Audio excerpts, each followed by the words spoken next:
La parole est à Madame Mériana Red Arbello pour le groupe de la Gauche démocrate et républicaine. Madame la Présidente, Monsieur le Ministre, ou la personne qui me répondra, mes chers collègues, Yaorana.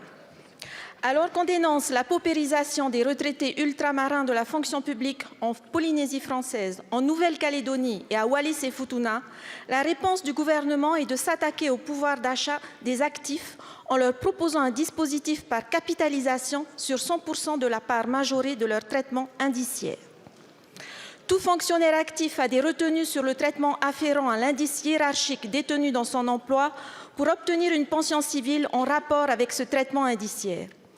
Suite à un article de la loi de finances rectificative de 1974, les retenues pension civile et sécurité sociale sont faites aussi sur la part majorée du traitement indiciaire des fonctionnaires ultramarins du Pacifique.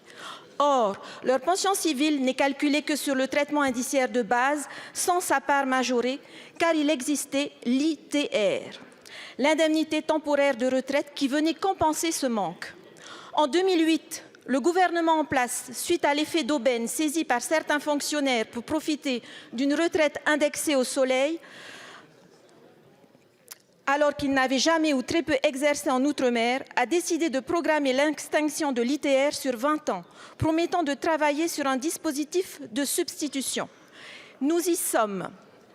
L'amendement 1404 du PLF 2024 impose un dilemme, un choix de capitalisation exclusif dont l'assiette à 100% est non modulable et dont la suspension, même temporaire, est impossible pour passer un moment difficile, par exemple. Le fonctionnaire du Pacifique a quelques mois pour se décider pour toute sa carrière. Monsieur le ministre, les 11 500 fonctionnaires du Pacifique ont des retenues pension civile sur la totalité de leur traitement indiciaire de base et sa part majorée. Pourquoi la pension civile des 280 nouveaux retraités annuels du Pacifique ne se base-t-elle pas sur la totalité de leur traitement indiciaire? Je vous remercie. Merci. La parole est à Madame Carole Grandjean, ministre déléguée chargée de l'enseignement et de la formation professionnelle. Merci Madame la Présidente, Mesdames et Messieurs les députés, Madame la députée Rada Berlo.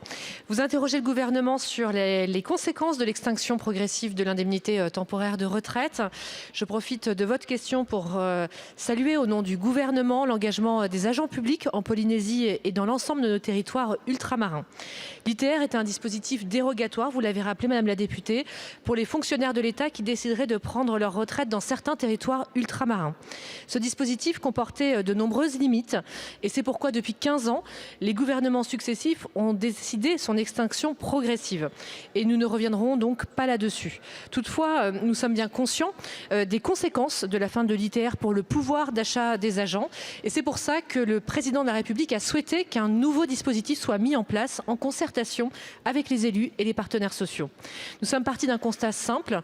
Si les écarts entre le coût de la vie dans l'Hexagone et le Pacifique sont bien pris en compte pendant la vie active de l'agent, grâce à une indexation de la rémunération, ces écarts ne sont pas bien pris en compte lors des départs en retraite. C'est pourquoi Monsieur le ministre Guérini, que j'excuse aujourd'hui, qui est à l'étranger, a proposé un dispositif qui permet à un agent de la fonction publique d'État ou à un militaire de surcotiser sur l'ensemble des compléments de rémunération perçus sur ces territoires au régime de la retraite additionnelle de la fonction publique.